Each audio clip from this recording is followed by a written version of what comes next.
Hola amigas, fíjense que por más que intentamos con la doctora, no pudimos hacerlo por la aplicación, así que lo haremos a través de Instagram y luego pues ya veremos cómo... cómo- Hola a todas las amigas que nosotros están uniendo y ya voy a ver cómo hago para avisarles a las amigas que estaban esperando este live en Facebook y en YouTube para contarles que estamos aquí. Hola, hola doctora, al fin logramos. Hola, hola, hola. Sí, al Sí, ha fin. estado complicado, ¿cierto? Sí, sí, ha estado complicada la cosa. La tecnología Sí, juega. sí, a veces la tecnología nos juega un poco y nos hace algunos estragos, ¿cierto?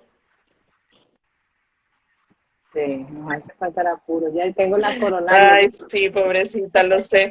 Como es la primera vez que estás aquí en mi comunidad, haznos el favor de presentarte para que sepan quién eres y por qué ese día estás aquí.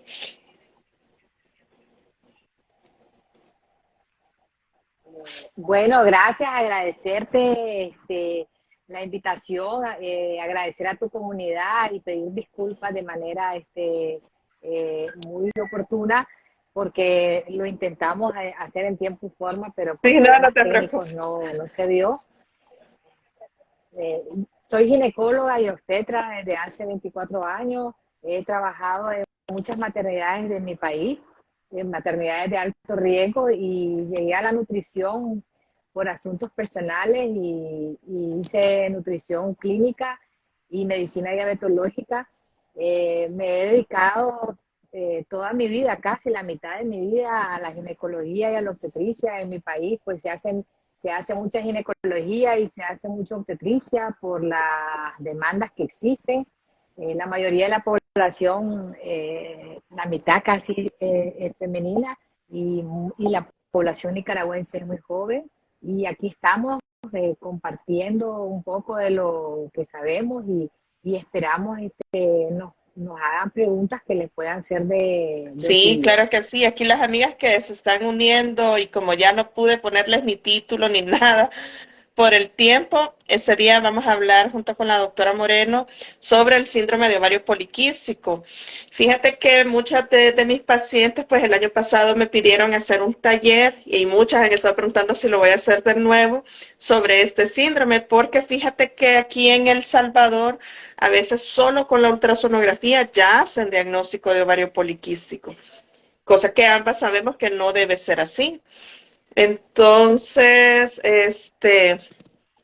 por eso hicimos ese taller con un grupo muy pequeñito y todavía algunas están conmigo porque varias nos dimos cuenta que realmente no tenían el síndrome, pues solo era la imagen ecográfica, que como ambas sabemos, dependiendo del día del ciclo que uno la haga, pues puede dar esa imagen.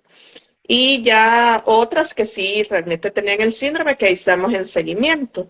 Entonces, por eso también quería invitarte, porque muchas me lo han pedido, pero ya ves que el tiempo para hacer esos pequeños talleres a veces no nos alcanza, entonces así es como logramos llegar a más pacientes y poderles ayudar porque hay mucho desconocimiento acerca del tema.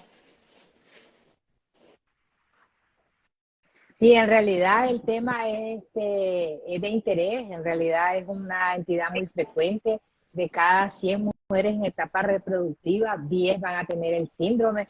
Si 10 están sentadas conviviendo en una fiesta, una de ellas va a tener síndrome de ovario poliquístico. Entonces no es una rareza, es una entidad metabólico hormonal que cada día se hace más frecuente por las circunstancias que hemos vivido los últimos 70 años, la forma en que nos hemos alimentado, la reprogramación epigenética dentro de la ambiente intrauterina de los fetos, así como también los estilos de vida de tipo inflamatorio, como es la alimentación ultraprocesada, los azúcares que están a la orden del día, y poca actividad física. Y ahora que se suma el factor perpetuador de muchas condiciones como es el estrés Exacto, eso que has clínico. mencionado es muy importante y a veces muchas de nosotras no creemos que todo este bagaje que hemos traído de esta mala alimentación, de este sedentarismo, es el que está haciendo que todas estas enfermedades aparezcan más temprano y de forma más frecuente. Ya aquí algunas de las amigas estaban preguntando si es cierto eso de que al tener ovarios poliquísticos tenemos infertilidad. Pero creo que antes de llegar a ese punto tenemos que realmente explicarles qué es el ovario poliquístico.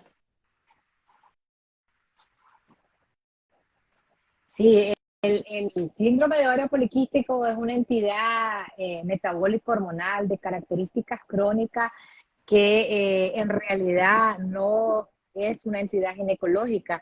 Por eso es bien importante reconocer la diferencia entre el síndrome, porque es un conjunto de signos y síntomas, y lo que es ovario con aspecto de morfología poliquística. Son dos cosas totalmente distintas. El síndrome va a tener una serie de cortejos de signos y síntomas, y realmente, como cualquier enfermedad, va a tener un espectro variable que va a ir de una mujer a otra mujer, pero van a haber algunos patrones que pueden presentarse en algunas mujeres con mucha frecuencia, como es las alteraciones menstruales, que pueden ir desde irregularidades menstruales hasta la ausencia misma de la regla. Incluso hay un 25% de las mujeres que pueden tener ciclos regulares y no necesariamente ser mujeres normales, con patrones ovulatorios normales. Entonces también el otro criterio grande son el aumento del hiperandrogenismo clínico, que no necesitas a veces el apoyo bioquímico, porque es evidente. La mujer que tiene vello alrededor de la boca, alrededor del mentón, vello grueso, que tiene patillitas, que tiene mucho vello alrededor del ombligo, en sus pezones, entre las piernas, que ese vello es grueso. También el acné, que puede ir desde un acné leve hasta un acné severo. Son datos de hiperandrogenismo, lo que significa que hay muchos andrógenos aumentados y poca progesterona y mucho estrógeno malo.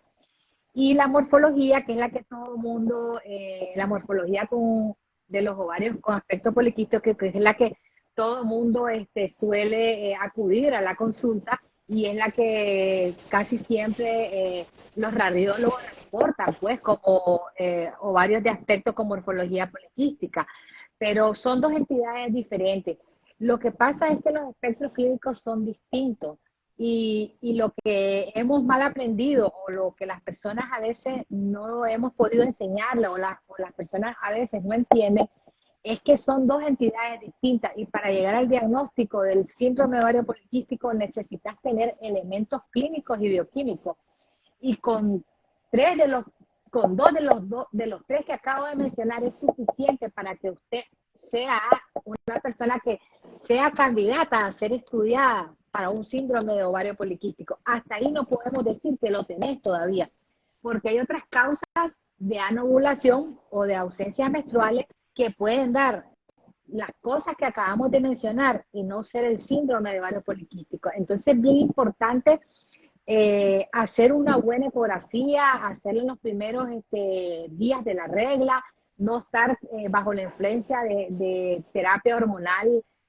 o de anticonceptivo, haber descansado por lo menos unos 2 ciclos de ello, tener presente de que vas a ir a una ecografía, pero que esa ecografía no te va a decir si tenés síndrome de ovario poliquístico, sino que tenés un problema. Te va a decir que tenés un problema, el clínico te va a investigar una historia clínica detallada, un examen físico, y sí, lógicamente, la causa más frecuente de anovulación crónica es el síndrome de ovario poliquístico. Entonces, si hay elementos de hiperandrogenismo y hay elementos de resistencia insulínica como acantostigrigia, que es el oscurecimiento en la zona del cuello, en la axila, que es mucho más frecuente en la axila que en el cuello. Cuando ya se denota en el cuello, esa paciente ya anda a niveles de hiperinsulinemia muy, muy, muy, muy altos. Igual la cintura va aumentando, es una cintura que la persona dice que no se corresponde con la ingesta alimentaria que tiene, y sin embargo lo que hace es siempre crecer su cintura a expensas de ganar grasa abdominal. Entonces hay muchas cosas que como clínico uno puede sospechar, y lógicamente necesitas tener elementos bioquímicos en algunos de los casos. En otros casos, pues uno con algunos datos clínicos que son bien evidentes al examen físico, pues uno puede tener una alta presunción de ese diagnóstico. Pero la morfología poliquística es algo que puede ser independiente, incluso puede ser parte de un estudio ecográfico de una persona con patrones de ciclos menstruales y ovulatorios normales. O sea, de cada 100 mujeres que hay en edad reproductiva, de 20 a 25 pueden tener unos ovarios con aspecto poliquístico y no tener ninguna connotación de anormalidad. Entonces sí hay cosas dentro del espectro, yo le llamo dentro del espectro del síndrome de ovario poliquístico, que hay que ir buscando como piezas de rompecabezas y que lógicamente no todos tienen los mismos perpetuadores. El perpetuador más común es el de resistencia insulínica, que se va a ver manifestada pues por exceso, por una adicción franca a azúcares refinados, gluten, comida chatarra, así como también pobre actividad física. Esos son como los principales detonadores. Sí es bien interesante lo que vos comentabas al inicio, porque cada vez se ve a edades mucho más tempranas. Por lo tanto, la madre o la familia o el núcleo familiar debe estar pendiente de una niña que viene creciendo en peso, que viene creciendo alrededor de la cintura, que es una niña que tiene una adicción franca a los dulces, que hace una regla muy temprano. Esa niña, si se le va de las manos, si sencillamente no tienen un hábito alimenticio sano en el núcleo Eso que familiar. has mencionado, quiero un poco recapitular porque aquí algunas amigas nos estaban escribiendo y como bien lo has explicado, el que en la ultra se te vea la imagen de muchos quistecitos, eso no quiere decir que tienes ovarios poliquísticos. Tienes que cumplir al menos con 2 de 3 criterios que, como ya la doctora Moreno nos decía, no es solo la imagen de la ultra, sino que muchas características masculinas, como el vello facial de distribución masculina, el acné y los exámenes de laboratorio. Y así como muy bien lo estaba recalcando la doctora, y casi siempre se lo repito yo, el principal causante o perpetuador del síndrome de ovario poliquístico es la resistencia a la insulina. Y esto es dado a nivel de nuestro núcleo familiar, porque nuestro núcleo familiar aprendemos a comer mal, aprendemos a ser sedentarios, y entonces desde bien pequeñas empezamos con este problema, y si no lo detectamos a tiempo, lo que va a pasar es que a una edad temprana de 25, 30 años nos van a hacer el diagnóstico de personas diabéticas. Entonces no es así como que, bueno, no le viene la regla, todo bien, se ve bonita porque está un poquito más gordita. No, o sea, puede tener unas connotaciones muy importantes a nivel de nuestra salud en edades muy tempranas. Y que nunca anda sola, porque siempre el síndrome de ovario poliquístico anda con otras entidades clínicas y tiene unas características de progresión, es decir, a medida que la paciente va aumentando de peso y de grasa corporal, entonces el problema metabólico se va acrecentando y va apareciendo de forma sistémica en todos los niveles. O sea, el síndrome ovario poliquístico nunca anda solo, siempre tiene su gemelita, el hígado graso, no alcohólico, siempre tiene los colesteroles altos la paciente, o sencillamente la paciente ya está en prediabetes. Entonces sí es bien importante darle la importancia que tiene, porque muchas mujeres van a acudir a nuestras unidades y no necesariamente van a acudir diciéndonos que tienen un problema para arreglar. ¿Por qué? Porque muchas de ellas están sesgadas usando anticonceptivos orales, que lo que están haciendo es sencillamente apagando o sencillamente viviendo ciclos exógenos hormonales que no obedecen a su biología. Entonces, muchas de ellas se suelen confundir porque al inicio de la adolescencia o ya entre los 20 y los 25 años ya comenzaron su actividad sexual y comenzaron los anticonceptivos y llevan años con ellos y entonces no tienen acné, no tienen, tal vez tienen un hiperandrogenismo leve que ha mejorado muchísimo con la terapia anticonceptiva, Y entonces no, es el momento que nosotros lo podemos captar porque definitivamente el clínico va a ir viendo a la paciente en sus diferentes momentos y el ginecólogo tiene el privilegio de ver a la mujer en todos los momentos. Entonces la ve embarazada, la ve posparto, la ve en la menopausia y vamos a ver, o sea, vamos a ver estas entidades metabólicas sumadas a otros trastornos. ¿Y qué es lo que hay que reconocer? Que no se acaba. El síndrome de ovario poliquístico no se acaba por dejar de menstruar. Ya usted como oncóloga sabe que la persona que es obesa, que vive con exceso de grasa corporal, esa persona tiene mucho más riesgo de tener cáncer de endometrio, cáncer de mama, de producir mucho estrógeno malo. Entonces, va más allá de tener diabetes, prediabetes, enfermedad cardiovascular, o sea, es realmente es como un monstruo de muchas cabezas, así de sencillo, ¿ya? Que vos la mirás muy, muy tranquila y de repente te va saliendo todo y es progresiva, o sea, nadie se hace diabético de hoy para mañana teniendo síndrome de ovario poliquístico, o sea, lleva su tiempo y eso permite que la gente tenga oportunidad de revertir a través de la alimentación y a través de la actividad física, sobre todo la actividad física. Sí, todo lo que ha mencionado la doctora, quiero recalcar algunos puntos y el primero es el uso de los anticonceptivos, que es tan generalizado, y yo le digo a mis pacientes, miren, eso es como poner una curita en una herida que necesita puntos, porque no apagan nada, sino que empeora toda la situación, porque la gran mayoría de los anticonceptivos generan más obesidad, retiene más líquidos, nos retrasa el diagnóstico, como bien lo estaba mencionando la doctora, porque como ven reglas normales, piensan que no tienen ningún problema y se gana más peso, sobre todo grasa abdominal, que es la más mala. Entonces, esa es una situación muy importante porque así como lo estaba mencionando, el hecho de tener mucha aumento del perímetro abdominal debido a grasa nos da riesgo de cáncer de endometrio, de mama, de colon. Y la mayoría piensa que esto es allá, lejísimos, que nunca me va a dar, pero no. Lastimosamente, estamos viendo, incluso en El Salvador, no sé, ustedes en Nicaragua, ya tenemos pacientes de 35 años con cáncer de endometrio. Con cáncer de endometrio. Pacientes que, exacto, y ahora cada vez más pacientes que ni siquiera han logrado tener un bebé porque dijeron más adelante cuando termine mi carrera y le hacemos la biopsia por esas grandes hemorragias, cáncer de endometrio. Y para Sí, eso mismo está sucediendo aquí también. Sí, eso mismo.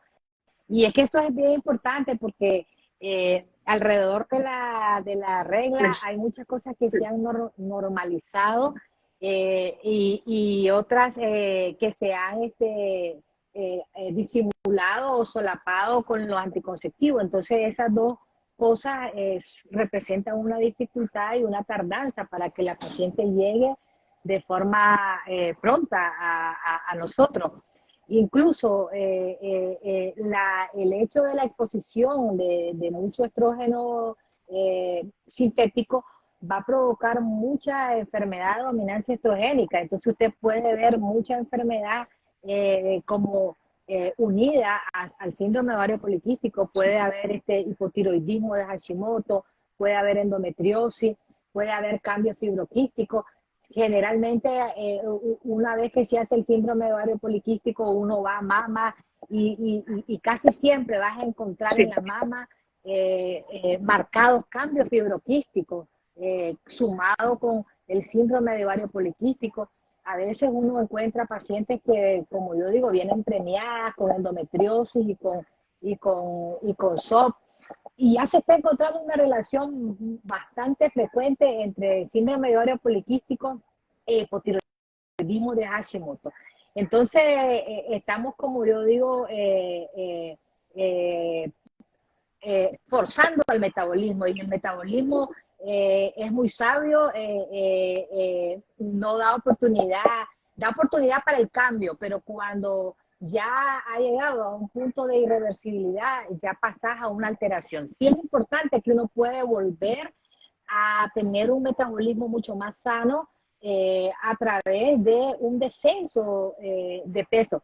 Yo le digo a las pacientes, con un 5 o un 10% que usted baje de peso, usted va a ver qué diferente van a funcionar sus hormonas. No solamente el estrógeno con la progesterona, sino las otras hormonas que actúan eh, eh, eh, de forma coordinada en nuestro cuerpo. Va a funcionar mejor la tiroides, va a funcionar mejor en las suprarrenales. ¿Por qué? Porque estamos no es casualidad. Entonces hay gente que cuando yo le digo, usted tiene que dormir de 7 a 8 horas, el insomnio le va a dar aumento de estrógeno malo y le va a dar primero, antes que el estrógeno malo, le va a dar cortisol y el cortisol se le va a ir a depositar en grasa, en la pared abdominal y de ahí la grasa va a estar dispuesta para formar estrógenos malos y andrógenos. Entonces es un ciclo. Si usted está comiendo solo comida chatarra, usted va a provocar una mala metabolización de los estrógenos, porque va a dañar la microbiota, que son los estrobolomas y las bacterias que se encargan de precisamente la metabolización y el balance estrógeno-progesterona. Entonces esto va a recircular al hígado y va a tener un estímulo donde actúan las mismas estrógenos buenos, pero ahora son los malos y van a ir a formar más quistes de ovario, más quistes en los ovarios, ¿verdad? Porque más bien se deberían de llamar más folículos inmaduros, que ninguno de ellos tiene la capacidad de romperse ni de ovular. Entonces, esa disociación hace que se produzca más estrógenos malos, más andrógenos y menos progesterona. Y se cree estados de anovulación que van a traducirse en infertilidad. No es cierto que todas, como preguntó alguien, no es cierto que todas las síndromes de ovario poliquístico tienen infertilidad, pero sí hay un porcentaje de entre un 50 o un 40% que sí va a tener infertilidad. Sí, usted tiene que saber que en algún momento de los 12 meses del año usted va a poder embarazarse, la mayoría, el 50%, y el otro no lo va a poder hacer. Pero sí, es bien interesante saber que, y lo tenemos que creer, y porque así es, que bajando peso, bajando grasa, esas son las dos píldoras mágicas. Esa es la magia. ¿Qué pasa? No es tan fácil, porque hay que adquirir hábitos, hay que tener educación consciente. Para eso nosotros tenemos que educar en nuestras escuelas, educar a nuestros hijos. ¿Qué vas a elegir? ¿Qué vas a porcionar? ¿Cómo lo vas a cocinar? Sí, no es sencillo, pero no es difícil. Así como hemos ido aprendiendo y hemos ido avanzando socialmente, en donde hay más oportunidades de la parte de la salud sexual y reproductiva. Antes estábamos en menos, ahora estamos mejor que antes, necesitamos estar mejor, esa sí es verdad, pero igual sucede con esto. O sea, hay que adquirir educación nutricional consciente. Entonces eso es lo que tenemos que enseñar en la escuela, ¿ya? ¿Por qué? Porque la mayoría de las enfermedades, la mayoría de los cánceres, por lo menos los ginecológicos, tienen que ver con alteraciones metabólicas y hormonales. Ahora imagínese que uno dijera, esto que está diciendo la doctora no me hace clic. Pues yo sí le digo, le tiene que hacer clic, porque todo lo que usted come y todo lo que usted absorbe va a tener un efecto en su cuerpo. Entonces, no es casualidad que se vengan presentando y que uno oiga, viste, tiene ovario poliquístico, viste, y es sensible al gluten, viste, y tiene autismo, viste, y tiene endometriosis, viste, y tiene hipotiroidismo. O sea, eso es en todo el mundo, eso no es una casualidad, eso tiene que ver con comportamientos y estilos de vida que no vienen a favorecer a lo que la biología está hecha, ¿ya? Entonces sí, es importante que uno lo crea, porque si usted hace ejercicio y si usted tiene mejores elecciones alimentarias, usted, y lo logra sostener en el tiempo, usted no es que, como yo le digo a la paciente, no es que usted va a pasar a Barbie, no es que usted va a pasar a fitness, no, porque para hacer fitness necesita tener otra jornada de ejercicios que no son los ejercicios de una. Entonces, son cosas totalmente que a veces uno ve en las redes y son cosas pues totalmente que no son aplicables. Pues. ¿Por qué? Porque no es aplicable una mujer que tenga 50 años, que haya tenido sus hijos, que está tu menopausia, una muchacha de 20 años, o sea, son cosas bien, bien individualizadas y las metas también son individualizadas, pero comer de manera sana, porcionada y aprender a hacer preparaciones culinarias sanas, contar los carbohidratos, va a ser una de las mejores estrategias para prevenir, ¿no? Y controlar el SOP, porque alguien puede decir, si yo no, antes, yo he tenido pacientes que llevan una vida fitness y de repente dejan de ser fitness. Y entonces ellas comienzan a tener acné, comienzan a tener hirsutismo y llegan, yo nunca les había visto sus ovarios así y comienzo a ver si era la misma paciente. ¿Ya? Y le digo, ¿qué estás haciendo diferente? ¿O qué estás comiendo diferente? ¿O estás durmiendo? ¿O tenés una fase de duelo? ¿Qué es lo que te está pasando? ¿Ya? ¿Qué es lo que le está provocando que se exprese de una forma florida? Entonces, eso también es bien importante, porque a veces las pacientes dicen, yo he ido a mi doctora, nunca me ha dicho, dice, nunca me ha dicho que tenía esto o que no lo tenía. ¿Ya? Y hay pacientes, no sé si en tu país ocurre que hay pacientes que solo las ves una vez al año o que solo las ves cuando están gestantes. ¿Ya? O sea, no las ves nunca más. ¿Ya? O cuando apareció un cáncer en la familia, un cáncer de mama, y entonces se asustaron toditas ellas y se fueron en grupo. ¿Ya? Eso Sí, aquí también sucede.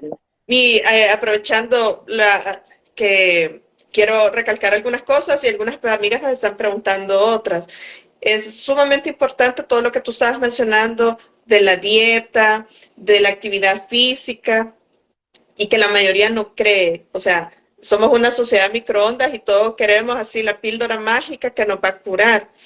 Y esa es una cuestión que es una lucha constante con nuestras mismas pacientes, porque como ya traen todo ese bagaje con los otros colegas que solo le dan la paciencia planificar y ya ven reglas y ellas ya están felices y tranquilas porque ven reglas. Pero realmente esa no es la idea es evitar que se haga diabética, evitar que se haga hipertensa, evitar que se haga hipotiroidea, evitar que tenga cáncer. Esa es la realidad de este síndrome y por eso es que es tan importante realmente diagnosticarlo. No solo porque en la ultra le vimos unos cuantos foliculitos ya decirle tú lo tienes, ¿verdad? Y como tú estabas mencionando muy bien, hay un gran espectro de ovarios poliquísticos, no todas son obesas. Hay pacientes que tienen un peso normal, pero ellas tienen una alteración metabólica muy importante que hace que sus ovarios estén dormidos. Yo les explico a todas mis pacientes que el ovario es como una rueda que tiene que hacer un ciclo. Y el ovario poliquístico lo que hace es detener esa rueda, la mantiene en un mismo nivel que produce muchos andrógenos, mucha testosterona y otra serie de hormonas que no son las adecuadas a niveles altos y por eso es que da tanto problema. O sea que no todas tienen que ser obesísimas, sino que hay que realmente averiguar cuál es su problema metabólico, porque como bien lo decía la doctora Moreno, o sea, no es que el ovario está aquí, la tiroides está allá, allá, no. Nosotros somos como un reloj de los viejitos. Esa maquinaria con engranajes, que todos los engranajes tienen que funcionar bien. Falla uno y se empiezan a trabar los demás y se para el reloj. Y eso es lo que sucede con el ovario poliquístico. Nos estaba preguntando a una... Dime. Sí, que eso es muy importante lo que estás comentando porque hay pacientes que son delgadas, ya la mayoría son obesas, o sea, en medicina se habla mucho de números, a diferencia de lo que la gente cree, ¿verdad? Pero nosotros nos basamos en números, de cada 100 mujeres, 70, 80 son obesas, o sea, la mayoría, pero hay un porcentaje entre el 15 al 20% que de esas pacientes que van a ser delgadas. Y que cuando uno les hace las determinaciones bioquímicas, te puedes llevar la sorpresa que tienen una insulina elevadísima. Entonces, sí, eso es bien importante. Yo en experiencia clínica he visto mujeres delgadas, pero esas mujeres delgadas generalmente tienen un SOP adrenal o tienen endometriosis que está concomitando con síndrome de ovario poliquístico. porque lo importante que existen fenotipos que nosotros los hemos acabado de describir de una manera bien detallada, pero también existen las causales. Entonces, la causal más frecuente es sencillamente la resistencia insulínica asociada a obesidad y obesidad central, lo que es en la pared abdominal. Pero también existe el shock adrenal, que ese no es la paciente típica que uno se imagina, sino que es aquella paciente hyper que mantiene, que nunca puede bajar el cortisol, que toda la vida anda arriba, que le cuesta relajarse, que no duerme, que tiene déficit de atención, que tiene sensibilidades alimentarias. Entonces, una paciente con otro cortejo de entidades clínicas también. Y está el síndrome de ovario poliquístico, que es mixto, y está el inflamatorio. El inflamatorio es aquella paciente que tiene muchas sensibilidades alimentarias, que realmente no tolera el gluten. No es que tenga enfermedad celíaca, es que tiene sensibilidades alimentarias al gluten, a los azúcares, que hace mucho daño a la microbiota, que tiene mucha permeabilidad intestinal, que entonces esa paciente tiene una mala metabolización de los estrógenos, y es una paciente que cursa con mucha sintomatología digestiva, distensión, mucha fatiga postprandial, infecciones candidiásicas a repetición, bastante caspa, tienen acné de tipo como sarpullido, que es un acné que no es pústula. Entonces la gente se lo toca y es apenas que se lo percibe, ¿ya? Es aquella paciente que tiene un patrón de estreñimiento evidente, que no va al baño, pero también la que tiene estreñimiento oculto, es decir, es aquella paciente que pupusea como pelotitas de perrito seca, ya sea unidas o separadas. Entonces esa paciente ya tiene un problema de metabolización de estrógeno, entonces esa paciente tiene más dominancia estrogénica. Y por ahí viene su causal. Entonces, esto del síndrome ovario poliquístico es bien bonito porque da lugar a ver a la paciente de una manera pues, integral y buscarle todas las cuatro patas de la mesa, pues, porque hay pacientes que tienen todos los tipos, que son mixtos. O sea, esa es la paciente más difícil, porque es la paciente que no solo tiene que bajar 5 al 10% de su peso, descender grasa, hacer ejercicio, sino que ella tiene que gestionar el estrés, tiene que dormir de 7 a 8 horas. Entonces, en la realidad, eso se hace un poco difícil. El gestionar el estrés es para mí uno de los principales dificultades que tenemos hoy en día, porque todo tiene que ver nos genera demasiado estrés, ¿ya? Nos genera demasiado estrés el trabajo, el conducir, a veces hasta las mismas relaciones interpersonales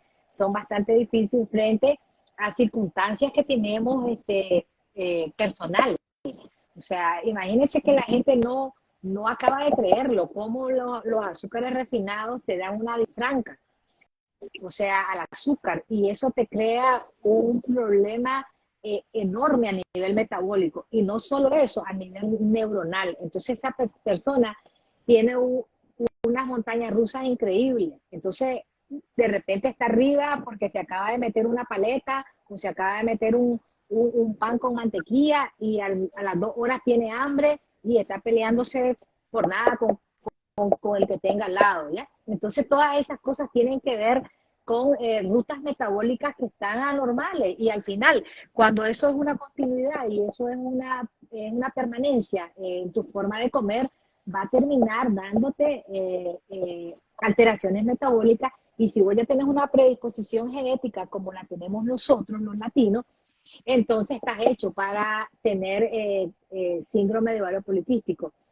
El síndrome de ovario poliquístico, yo pienso que va a dar más que hablar, porque en realidad, mientras no haya un comportamiento alimentario distinto, y mientras no se creen ambientes de menos estrés que parecen no parecen encontrarse, pues.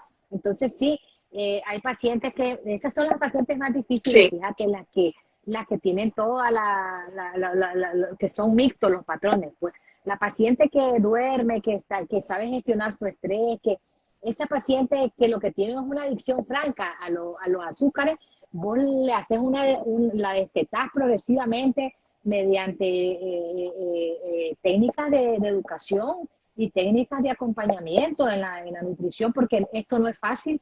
El que es adicto al dulce, como el adicto, feo la Exacto. comparación, a la marihuana, al adicto en el licor, o sea, eso te lleva a unos procesos que te dan abstinencia y la persona no es que no tenga voluntad, es que hay algo en las rutas metabólicas que ha cambiado, inclusive desde el Neuronal. punto de vista cerebral, o sea, entonces yo le digo, o sea, a las pacientes, no decaiga, usted puede caerse, pero va a levantarse. Pero ¿cuándo va a poder hacer eso? Cuando usted tenga conciencia de cómo hacerlo. Eso es importante, la educación, que nosotros podamos decirle a la gente. Y por eso te felicito que estás haciendo iniciativas de talleres, porque eso es lo que necesitamos, que las mujeres se eduquen, que las mujeres conozcan cómo alimentarnos, porque no es que no vamos a comer la hamburguesita de vez en cuando, nuestro tamalito, nuestra nacatamal, pero va a haber un momento, o sea, eso va a ser una decisión esporádica, eso va a ser una decisión de una o dos veces a la semana. No va a ser una decisión que yo me tenga que poner todos los días, ya ponerme arroz, frijoles, gallo pinto, tortilla, me pongo plátano, me pongo maduro, me pongo queso, la ensalada no existe, las frutas menos, aquí se come mucho Igual. carbohidratos, los frijoles no son malos, el arroz no es malo, pero debe haber más balance, debe haber más ensalada, debe haber más proteína, o sea, y debe porcionarse, porque si la cantidad, aunque sea buena, usted se excede, la máquina y nuestra biología la va a transformar en algo, ¿ya? Y ese algo va Exacto. a ser grasa, ¿ya? Entonces, es bien interesante y yo creo que educar es una tarea que nos toca a todos los médicos como profesionales de la salud. Pero más que todo, yo pienso y siempre le digo a las pacientes, no espere que nadie haga más por usted, haga usted algo por usted y déjeselo como legado a su familia, porque el mejor seguro que usted le puede dar a su hijo no es ni una licenciatura, sinceramente. No es ni una licenciatura. Es que esa persona viva sana, tenga salud mental, tenga salud hormonal y pueda tener decisiones que vayan acordes a lo que quiere ser, pues, o sea, a lo que esa persona quiere ser. Y aquí al tierno le dan la pacha, después a los 6 meses le comienzan a meter todos los ultraprocesados y entre más dinero tiene la gente, más eleva los ultraprocesados. Y pues son cosas que hay que irlas como desmitificando y hay que irlas Esto que has aprendiendo. mencionado es muy importante y yo concuerdo contigo que la paciente que le cuesta más sobrellevar todos estos cambios de hábitos es aquella que no logra manejar bien el estrés. Y como tú bien lo mencionabas, es algo también cultural y eso es lo que yo le digo, mire, no se culpa porque desde chiquitas nos enseñan que si lloramos, nos callan con un dulce, con la paleta, con lo que sea. Si nos va bien y nos van a premiar, un pastel, a otro dulce. Si nos sentimos Un tristes, chocolate. exacto, el chocolate, el sorbete. Y lo ves en las películas, en las series, en la televisión, entonces tú vas aprendiendo y reproduciendo eso. Entonces, ¿qué es lo importante aquí? Que ellas aprendan que esa no es una buena forma, como tú bien lo habías mencionado, los azúcares refinados, que son los que nosotros ingerimos en la actualidad, son drogas adictivas, yo creo que incluso que más que el licor, y hacen muchísimo daño a Sí. nuestras neuronas. Lo que pasa es que nos lo han diseñado y escondido también, y incluso he tenido invitadas de Europa y me dice, yo no entiendo por qué ustedes comen tantas de esas azúcares malas si tienen la panela, tienen la miel completamente natural, que son cosas completamente sanas, ¿no? Pero nos cuesta regresar a lo que hacían nuestras abuelitas hace como muchos, muchos, muchos años, que no tenían tantas enfermedades como hoy. Y bueno, vamos a seguir con las preguntas de las amigas porque mira que hasta ya se me perdieron de tantas que nos han hecho. Dice una amiga que Si ella tiene ovario poliquístico, pero hace ejercicio, trata de comer sano, ¿por qué le siguen diciendo que tiene ovario poliquístico? Buena pregunta. Lo que pasa es que el síndrome ovario poliquístico es un trastorno hormonal crónico y sí usted va a ver mucha remisión y mucho control cuando usted tenga un metabolismo óptimo, cuando usted tenga un metabolismo sano, cuando tenga su insulina en límite óptimo, su glicemia en límite óptimo, su perfil lipídico en límite óptimo, cuando tenga la proporción de grasa adecuada, entonces va a haber un ordenamiento metabólico. Pero ¿qué pasa Uh si usted -huh. deja de hacer ejercicio? O si usted comienza y se va para otro país donde usted cambia su forma de alimentar, pues ya existe la predisposición genética que usted tiene a estar disparando esa alteración. Entonces, en realidad, muy pocas personas logran la remisión, pero un gran grupo logra el control, porque la verdad es que la biología es bien bondadosa y uno con bajar de peso un 5 o un 10%, con bajar la grasa eh, y activar el músculo, haciendo ejercicio, yo le digo a la paciente, no es que yo le mande a usted Pesa. a hacer el montón de peso, es repetición, nada de andar en bicicleta, haga ejercicios de alto impacto. Hay gente que hace ejercicio y lo que más hace es el cardio, Sí. y el cardio no tiene un impacto sobre la grasa y la construcción del músculo. Entonces, el músculo es un órgano privilegiado desde el punto de vista metabólico, y si usted a ese músculo le pone, le da ejercicios de resistencia, usted va a construir más masa muscular y va a tener menos grasa. Al tener menos grasa, usted va a tener menos combustible para formar o menos precursor para estar formando andrógenos malos. Entonces sí es interesante el manejo. Hay manejos que van más allá del ejercicio, de resistencia, que va más allá del manejo nutricional, antiinflamatorio, de alimentos antiinflamatorios en la mayoría de ellos, y es la suplementación. Sí hay personas que van a tener algunas deficiencias de micronutrientes, y en donde va a tener cabida el uso de nutracéuticos y suplementos que están bien reconocidos por la literatura, como el minoxidil, que es un segundo mensajero que actúa a nivel de las células y que actúa en el metabolismo de los azúcares.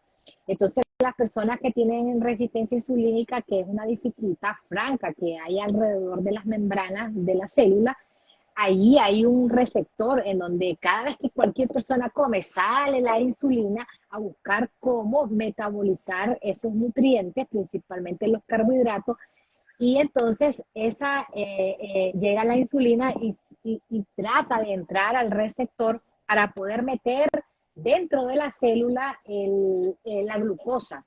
Y ese paso, hay una resistencia, por eso se llama resistencia a la insulina. Entonces la persona comienza a metabolizar, o como le dice la gente, a quemar de una manera anormal los azúcares. Entonces, eso pasa muchos años en luna de miel y no te da ninguna alteración aparentemente franca, pero va dañando a tus células, y eso hasta que llega un momento en que dice, hasta aquí terminó nuestra luna de miel. Entonces ya aparecen alteraciones en la glicemia y en la insulina, y ya pasa más de 100 la glicemia, y así puede pasar muchos años hasta que usted se haga diabético, francamente, ¿ya?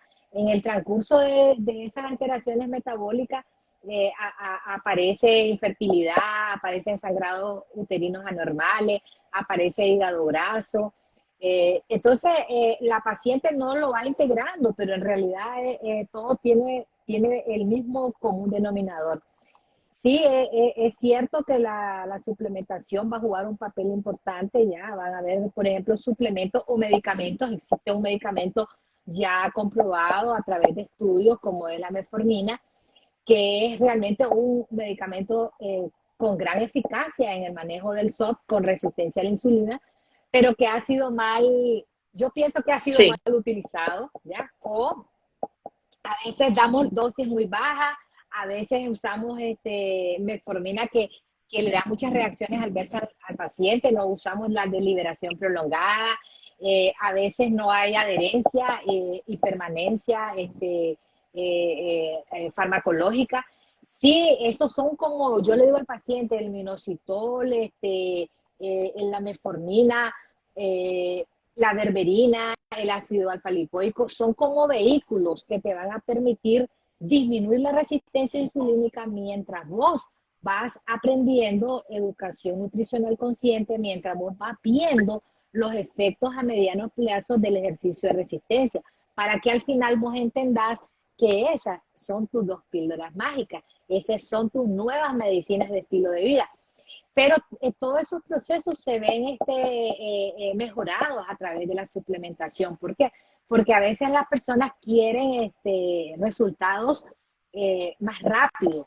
Porque a veces, por ejemplo, nosotros al estar integrados, esa célula para que pueda metabolizar de forma correcta, principalmente los azúcares que nos comemos, ya sean malos o buenos, necesita de un engranaje de micronutrientes, necesita de un ambiente que esté trabajando de manera óptima. Y si hay uno de los micronutrientes que no está de manera óptima, entonces la eficiencia energética de las células se ve menoscabada. Por ejemplo, es muy común que la paciente con SOP tenga deficiencia de vitamina D.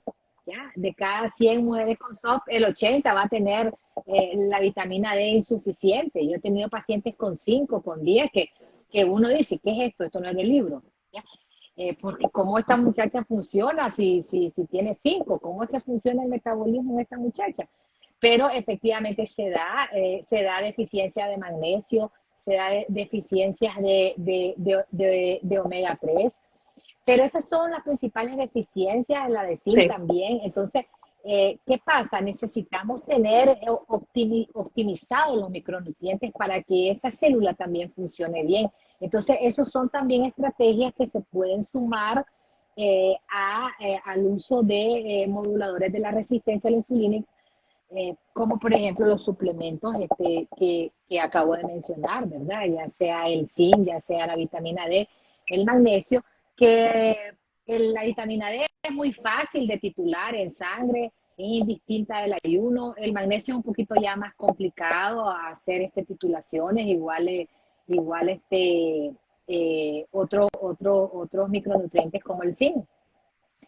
Sin embargo, es bien interesante que las estrategias integrales van a dar mejores resultados. O sea, yo he visto excelentísimos resultados en pacientes que llegan a vitamina D óptima de 50, porque esa vitamina D de 50 te organiza el metabolismo, te disminuye la tensión arterial, la relación estrógeno-progesterona te la mantiene, aparte que te sube el sistema inmunológico. Entonces, 30 solo te asegura hueso. Si yo quiero trabajar la parte metabólica, yo tengo que optar a 50 nanogramos por ml en sangre de vitamina D.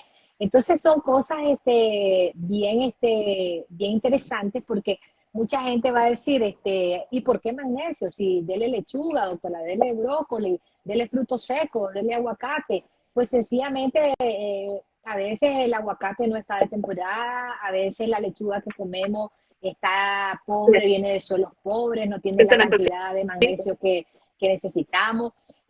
Entonces el magnesio no todo se absorbe, solamente del magnesio agarras el 40% de lo que esa porción de alimento tiene. Entonces son cosas bien interesantes, porque cuando uno comienza a optimizar los micronutrientes, es bien fácil que se vayan acomodando los otros mecanismos fisiológicos para que haya un correcto metabolismo. Fíjate que yo a veces le digo a la paciente, usted tiene que hacerse un reseteo digestivo, un reseteo intestinal.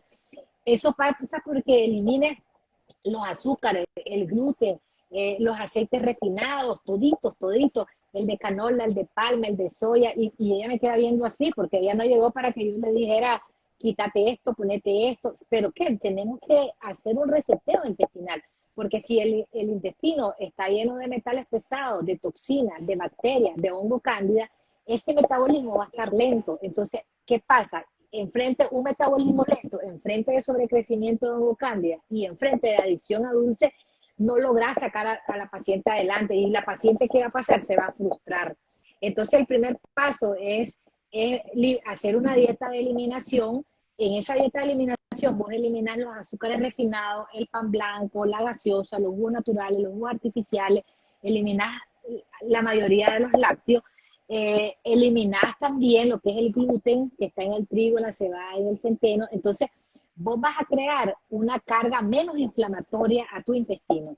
Y en ese proceso vas reconociendo que ya no tenés acné, que ya no tenés dermatitis, que la caspa ha disminuido, que el flujo vaginal ha disminuido. Entonces, ¿qué pasa?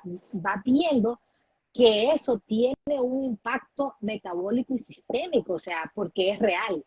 O sea, si yo tengo mi intestino apestado de productos inflamatorios y de metales pesados, yo voy a tener un metabolismo lentísimo y voy a tener una microbiota intestinal dañada y voy a tener una metabolización estrogénica anormal, en donde voy a dar mucho estrógeno malo, y entonces no se me va a acabar el montón de folículos y el montón de anovulaciones que voy a tener. Entonces sí, es interesante esa dieta de eliminación, porque tiene una función de detox, tanto digestivo como hepático. A veces incluso cuando yo voy a sugerir o a asesorar a una paciente, yo les comienzo a preguntar sobre sus sensibilidades alimentarias, al gluten, a los lácteos, al pan, a la cerveza, a alguna fruta. Entonces, a veces la persona tiene tanto intestino permeable y tanto sobrecrecimiento de bacterias y hongos, que esa persona es bien difícil arrancar diciéndole, cómase 2 a 3 porciones de frutas enteras, coma ensalada del 50% en su plato, porque ella no puede usar la fibra de la fruta, no puede usar la fibra de la ensalada, porque más bien se fermenta. Entonces, cuando ya tenemos un intestino menos inflamado, con menos colonización disbiótica, entonces ya, ya viene la persona en un proceso de destete. Se quitó la gaseosa, se quitó los jugos, se quitó la galleta, se quitó de estar comiendo a cada rato. Entonces esa persona después se le hace bien fácil el caminito de elegir la comida correcta, de porcionarla, de beber agua, de reconocer cuando tengo hambre y cuando es que tengo sed, de reconocer señales neurológicas que a veces se confunden con hambre. Entonces, es bien interesante. No se pueden resolver en una sola consulta, porque ni tan siquiera el diagnóstico lo podemos hacer en una primera consulta. O sea, llega, le historiamos, le examinamos, le hacemos la ecografía, le mandamos sus determinaciones bioquímicas para ver que si realmente es un SOP o es otra causa de anovulación. Entonces ya esa es otra consulta, pues, y la paciente en realidad a veces cree que esto es como un catarrito, digo yo, ¿verdad? Como una gripe, ¿ya? Que vos la historial examinar y venir y decir, no, esto es un proceso gripal, mira, vas a hacer esto, esto y esto y esto, ¿no? Y vas a vigilar esto y esto y esto, y ya no necesitas regresar conmigo. Pero, pues, el SOP, lamentablemente, pues, sí necesita la paciente hacer varias consultas, y ya cuando se integra la parte nutricional, pues yo ya paso de ser asesora a ser una persona guiadora, porque yo ya guío, y en ese guiar yo educo. Entonces, educar para mí es lo más importante. Le digo a la paciente, pasarle haciendo planes de comida a usted me gusta, pero me gusta más que usted venga aquí a mi consultorio, tenga menos peso, sepa comer y venga cada 6 meses, ¿ya? Porque significa que hemos trabajado usted y yo en función de lo que queremos, ¿ya? Porque la persona no es que va a estar ahí todo el tiempo. La persona, una vez que se educa y adquiere los conocimientos necesarios para poder elegir, porcionar y cocinar y contar carbohidratos, esa persona ya está lista para poderlo reproducir.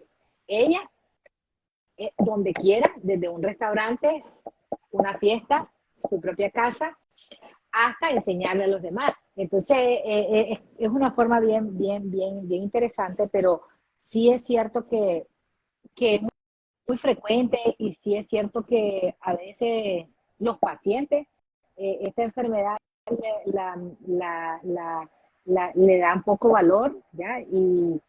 Y a veces, pues, también los colegas, pues, porque al darle solo anticonceptivo a la paciente, sencillamente, y no hacer énfasis en que lo que tiene que hacer es bajar de peso, bajar grasa, hacer ejercicios de resistencia, eso es lo que tiene que hacer. O sea, yo le digo, yo no la voy a engañar, yo no te voy a engañar.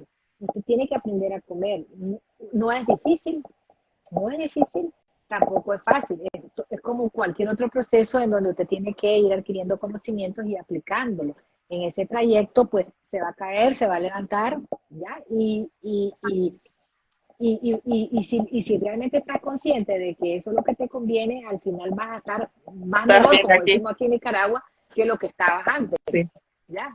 Entonces, en realidad, sí, a mí me preocupa porque realmente yo a veces, yo trabajé en una obstetricia de alto riesgo y después un tiempo yo ahora solo hago medicina privada y entonces cuando yo hacía mucha obstetricia, me gustaba mucho la obstetricia de riesgo cuando era mucho más joven y entonces ahora que yo me dedico solo a la parte privada, yo tengo 2 años o 3 años de solo dedicarme a la parte privada porque antes yo hacía medicina estatal. Entonces yo decía, ¿será que yo estoy sobrediagnosticando esto? Decía yo, porque, o sea, me parecía tan de todos los días, ¿eh? Tan de Sí. todos los días, que a veces ahora no me está preguntando, que a veces ahora yo veo una y veo la otra y veo la otra, y yo digo, ¿qué es esto? Ya, ¿qué es esto? Digo yo, ¿verdad? Entonces, pero ya después de que uno comienza a ver que eso se está presentando como un patrón, entonces cuando vos comenzás a decir, tengo que hacer algo Exacto. distinto, pues, o sea, tengo que ver cómo logro empaparme, cómo logro empoderarme más de lo que sé, de lo que puedo saber para sacar adelante pues, a las pacientes, porque la verdad es que Sí. las pacientes todas son distintas. Por ejemplo, eso que estábamos comentando, que la paciente con estrés crónico, esa es una paciente distinta, ¿ya? No es la comedora, no es la adicta a dulce, no es esa, pues es la adicta a la adrenalina. Esa paciente que le gusta trabajar mucho, que se pide mucho, que se exige mucho, ¿ya? Entonces, ¿cómo bajar a esa persona? Es más difícil que decirle, deja de comer, deja de comer pan, deja de beber tanta gaseosa, deja de beber tanta leche. O sea, es más difícil, yo digo que es más difícil, pues, porque hay unas cosas que están circunstanciales alrededor de esa persona que tienen que ver con aspectos Sí. de psicología, en donde la psicología tiene su papel también, la psicología tiene su papel en el SOP y la mayoría de las pacientes con SOP, con resistencia insulínica, tienen Sí. ansiedad, tienen trastornos de depresión leve, pero lo tienen unos bajones bien increíbles, pues. Pero esa paciente es un poquito más difícil, pero también hay cosas que la persona tiene que aprender. Esa persona se le suma a la terapia de nutricional, se le suma la terapia de higiene del sueño, en donde ella tiene que saber que la tecnología no es su mejor aliada, que ya ella tiene que hacer una práctica de dormir a la misma hora, de dejar el celular 2 a 3 horas antes, de repetir y repetirlo, de comer temprano, de hacer ejercicio 2 horas antes, de hacer yoga si le toca hacer yoga, de hacer meditación si te toca hacer meditación. O sea, hay muchas estrategias que son bien interesantes y son personales, lógicamente, son individualizadas, le tocan.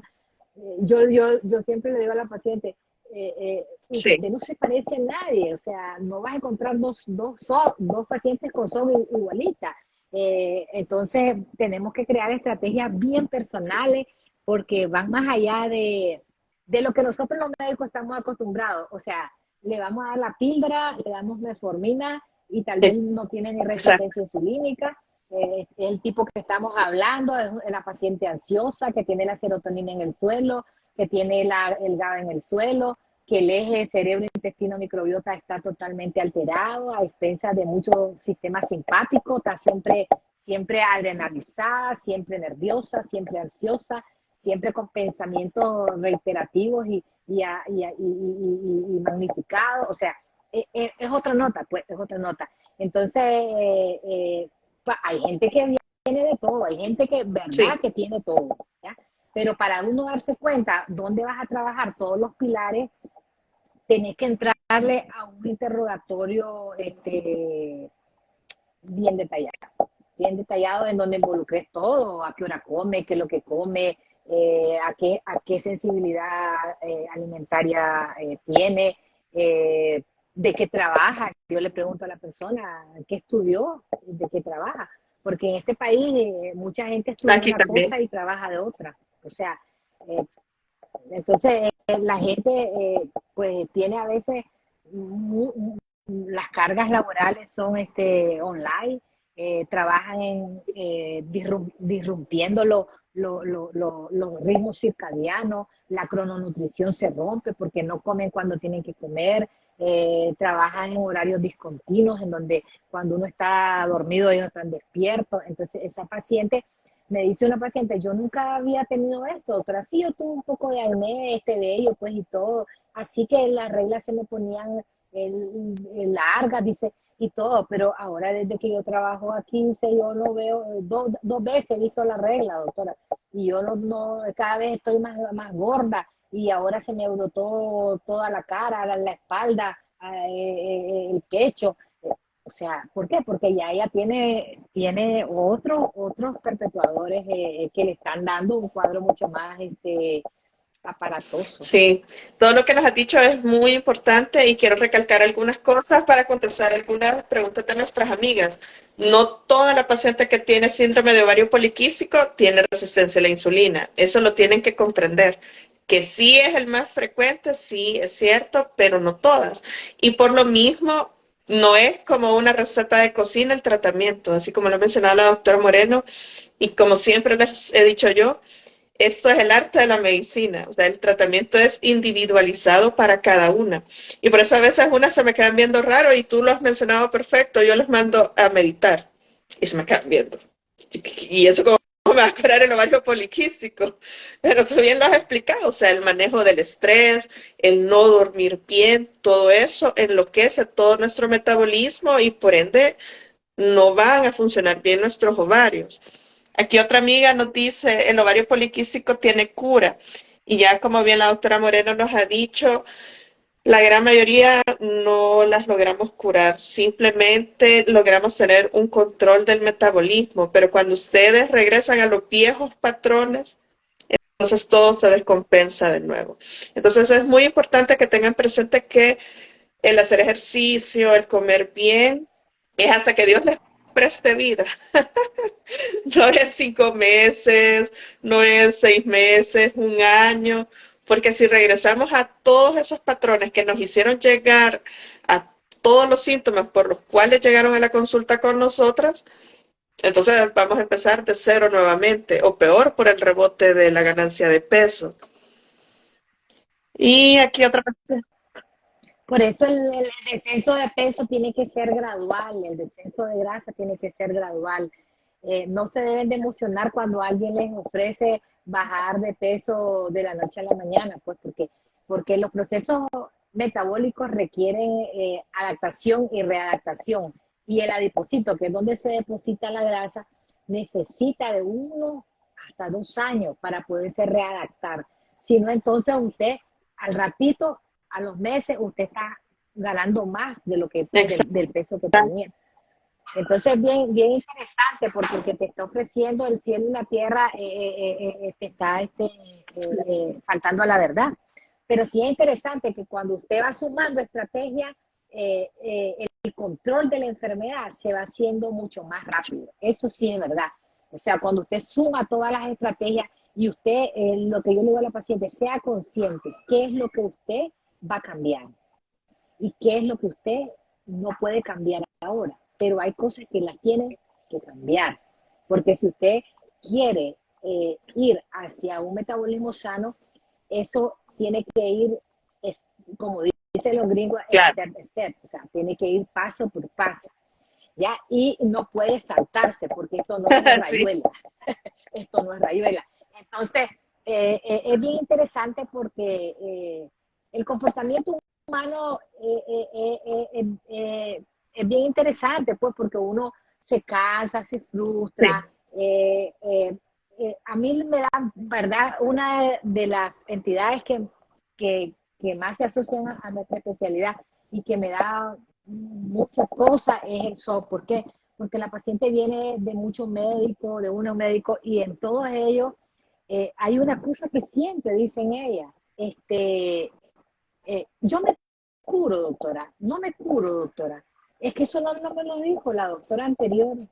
Es que mire, es que usted me está diciendo que eso es un desorden metabólico, hormonal, crónico, que está relacionado con lo que yo como, que si duermo, que si no duermo, que si estoy estresada. No estoy... Eso no me lo dijo la doctora anterior.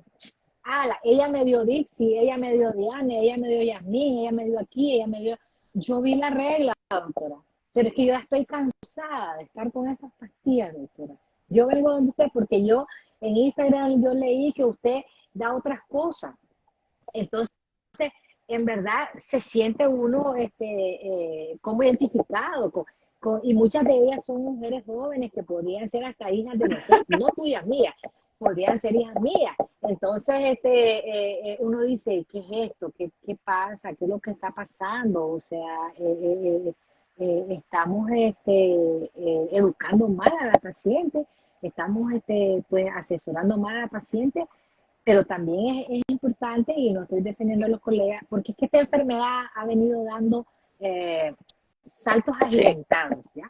Y ahora ya se sabe que es el problema metabólico, y entonces ya se entiende, y como nosotros lo hemos estado explicando con palabras sencillas, ya está como mucho claro. más claro. Pues así pasan con las entidades clínicas, pero tenemos que decirle a la gente, mire, usted tiene que saber que su mejor inversión es aprender a comer. ¿Dónde usted lo va a hacer?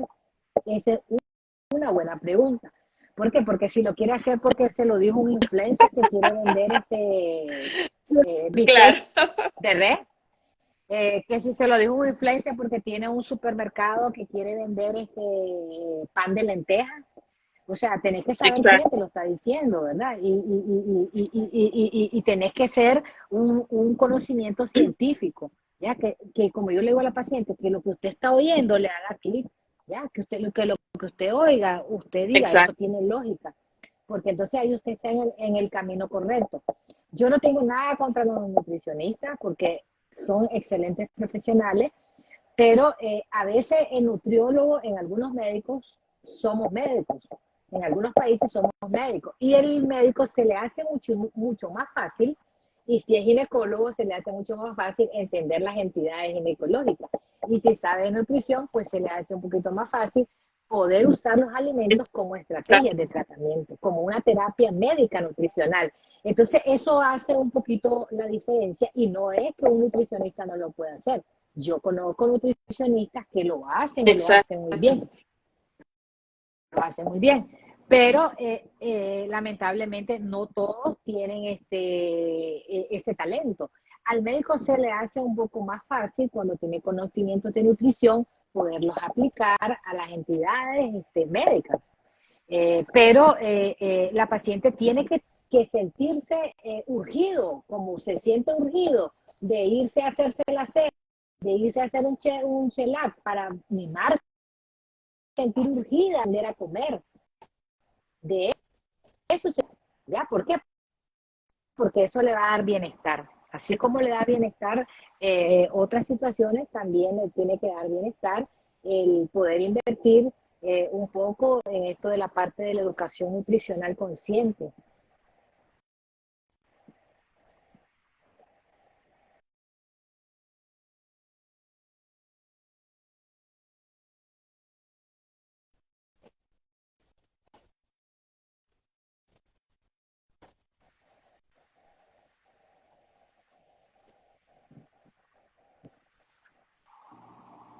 Sí, es muy importante todo lo que nos estás mencionando.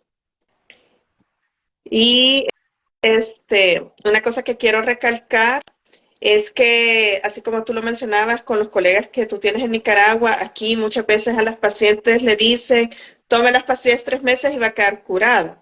O tome las pastillas 6 meses y se va a quedar curada. Entonces, ¿qué es lo que pasa? Se toman las pastillas las pacientes, le hacen la eco aún con el efecto de la pastilla y obviamente ella está con sus ovarios de aspecto normal, digámoslo así, entre comillas, pero está con el efecto de la pastilla.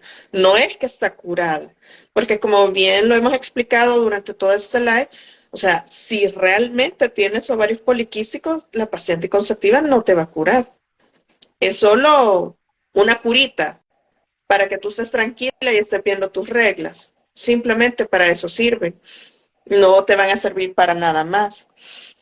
Y bueno, espérame, que aquí había otra pregunta y dice otra amiga, ¿la metformina a largo plazo no tiene efectos secundarios?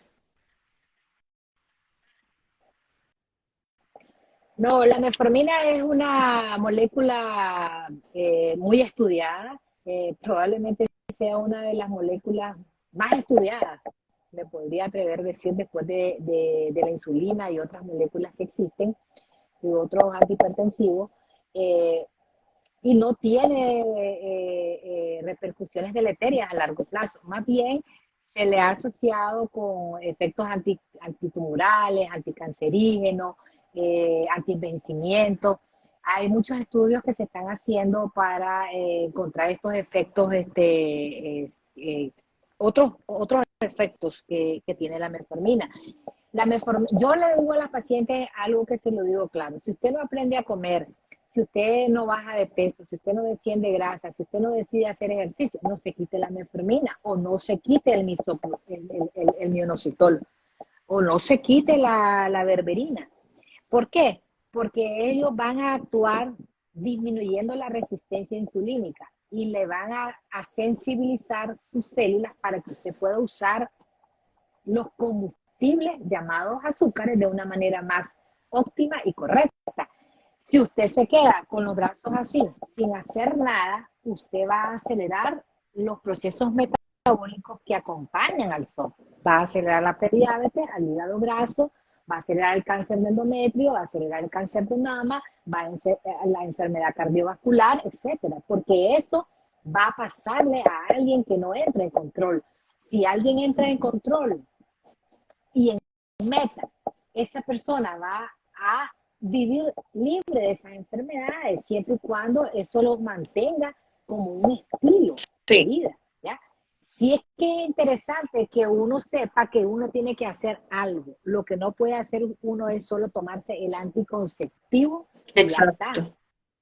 ¿ya? Porque sí van a haber pacientes con SOP y quiero decirles esto, que van a tener que ser usuarias de terapia hormonal, las llamadas pastillas anticonceptivas. Sí va a haber un grupo de pacientes que va a pasar eso, ¿ya? No Son los más todas pequeños. van a lograr, pero es un grupo así, ¿ya? Es un grupo muy chiquitito, porque si la gente nos agarra la nota, como decimos nosotros, si yo le digo a la paciente, déjeme que yo le ayude y déjeme que, que yo compruebe lo que estoy diciendo, que usted compruebe lo que yo estoy diciendo.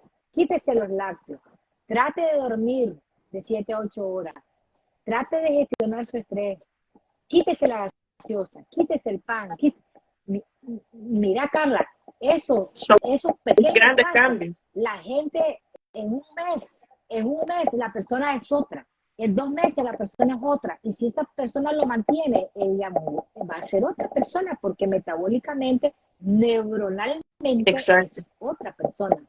Entonces, ¿por qué? Porque ya no tiene la inflamación crónica generada por los grandes picos de azúcar, por los grandes picos de insulina y por el desbalance estrógeno-progesterona, por el desbalance marcado de insulina-glucagón. Entonces, ¿qué pasa?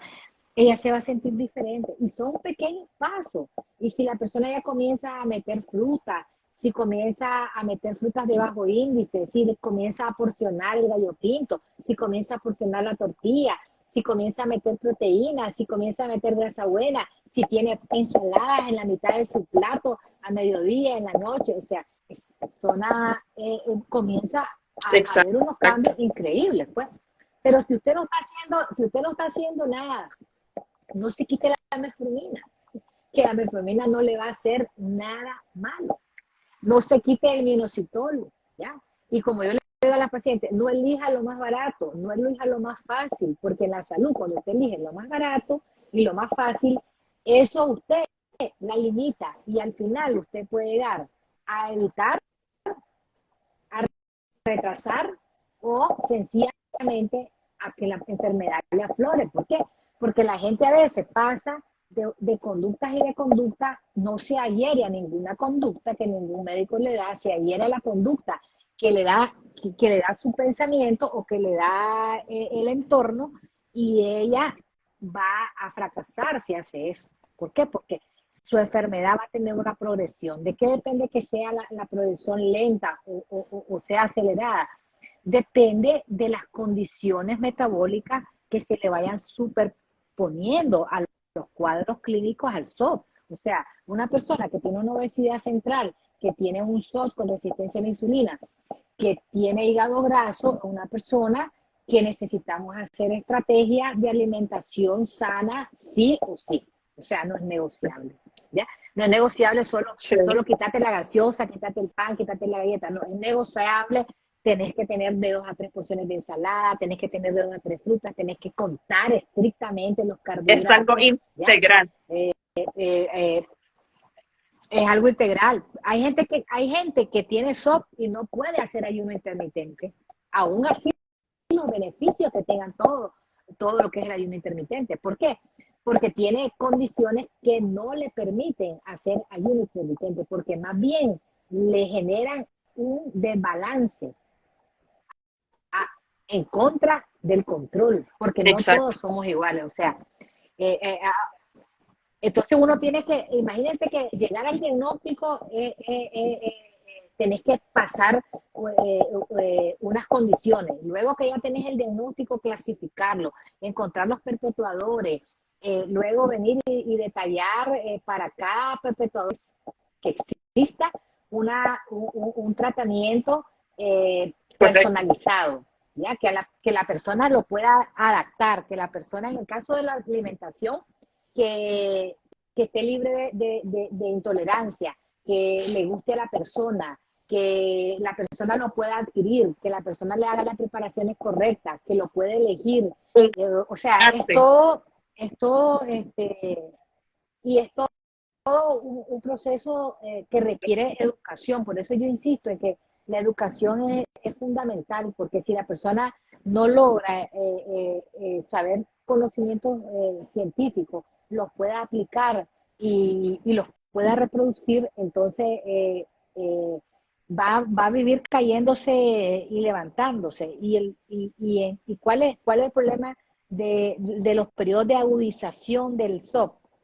Que se ven expresados en el embarazo. O sea, la que tiene SOP no es que dejó de tener SOP, ya esa va a ser más diabetes gestacional, más preeclampsia, después en la lactancia va a quedar más gordita, después le cuesta el descenso de peso. Entonces, si está cercana a la perimenopausia, se crean desbalances marcados, hormonales y metabólicos. Después, si ya es una menopáusica propiamente dicha. Entonces, en todos esos boom de hormonales, va a ser mucho más difícil que el paciente salga. Pero si el paciente ya sabe comer y tiene SOP y se embaraza, ya ese paciente no va a subir más del peso que le toca porque sabe comer.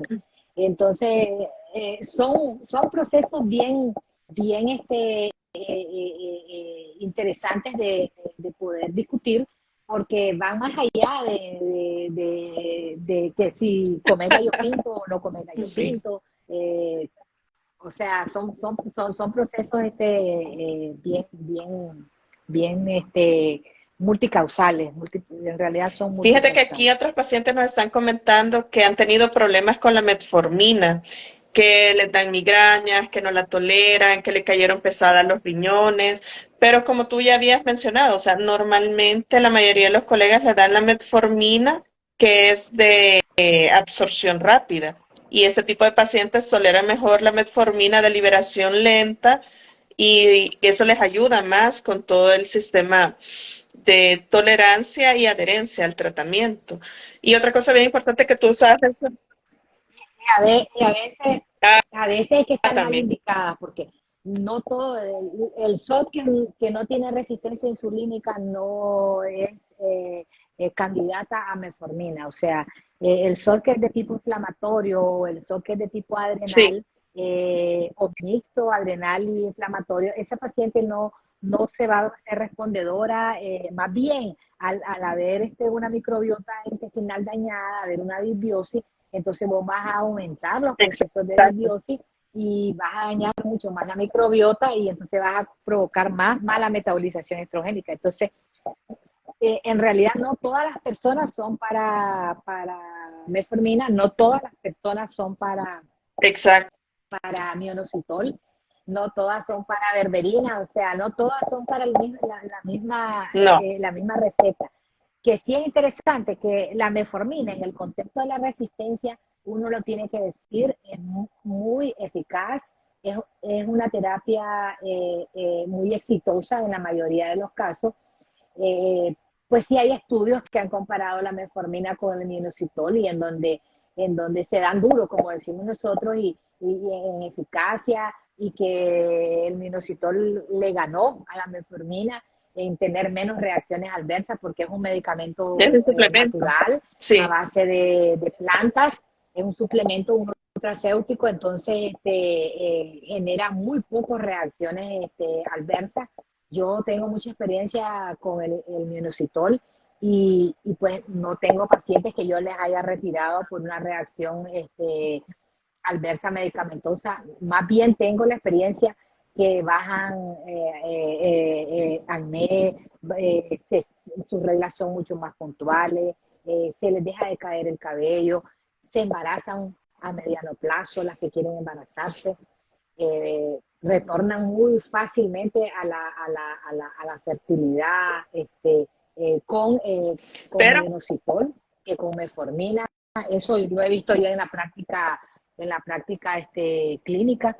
Incluso hay pacientes que yo tengo con los dos, con minoxidil y metformina, porque son pacientes que tal vez tienen hígado graso o tienen otras condiciones metabólicas, entonces las pauto así. Y también pues por cuestión de costo-efectividad a veces, porque por ejemplo el minoxidil nosotros aquí se encuentra, pero ya pautar 2 gramos en una paciente que la dosis mínima requiere que en la mayoría de las presentaciones la paciente tome 4 tabletas. pero, Entonces eso significa que tiene que tomarse 120 tabletas al mes.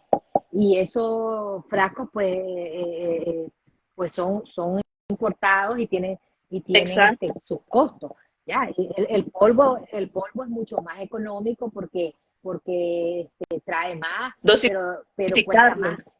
O sea, da para más, cuesta más y tenés que dar más dosis y la paciente, pues la cuestión de la Es más prescripción también, difícil. pues juega la parte de la Exacto. costo-efectividad. Entonces, uno quiere tener éxito y que la paciente lo pueda comprar y que la paciente lo tenga y que la paciente se adhiera. O sea, son circunstancias bien Y puntuales. ¿Qué es tenemos que importante? aclarar que hay diferentes inositoles, porque el que nosotras usamos para este tipo de pacientes es uno. Porque si las que nos están viendo dicen, lo voy a buscar en Amazon, hay inositol que son para el corazón, que no nos van a ayudar en nada para todo lo que estamos mencionando en este momento. Entonces, y todo esto también va a depender, porque si tú no tienes resistencia a la insulina, el inositol no te va a ayudar, porque tu problema es otro. Entonces, por eso es que Sí, porque es que hay varios tipos de minoxidil Y cuando la gente se deja guiar Sí, por las redes, en las redes no sale la dosis exacto. óptima, la dosis, el rango mayor que uno puede dar, particularizar el peso de la paciente. Eso es bien interesante, la relación minoxidil, chirol. Sí, Por ejemplo, hay muchos suplementos que vienen solos con inositoles, porque el inositol solo también se utiliza para otros procesos metabólicos a nivel neuronal, a nivel del exacto. hipotiroidismo. Entonces, no solamente se utiliza, incluso se está utilizando para mejorar los neurotransmisores. Entonces, los neurotransmisores relacionados con la ansiedad y la depresión, la serotonina, el GABA. Entonces, el minoxidil, en verdad, tenemos que prescribirlo de una forma racional por un médico que esté familiarizado con la dosis, el momento incluso en que se da, porque no se da con los alimentos, se establece media hora antes o una hora antes. Tenés que tener la dosis, tenés que hacer una readaptación Exacto. metabólica, igual que con la metformina. O sea, no es que hoy me lo tomo y mañana más y así se Sí, me quite el acné, se me quita la caída del cabello, voy reduciendo grasa, peso. No, eso exacto. lleva un proceso que requiere un tiempo de 3 a 6 meses para que usted vea los efectos.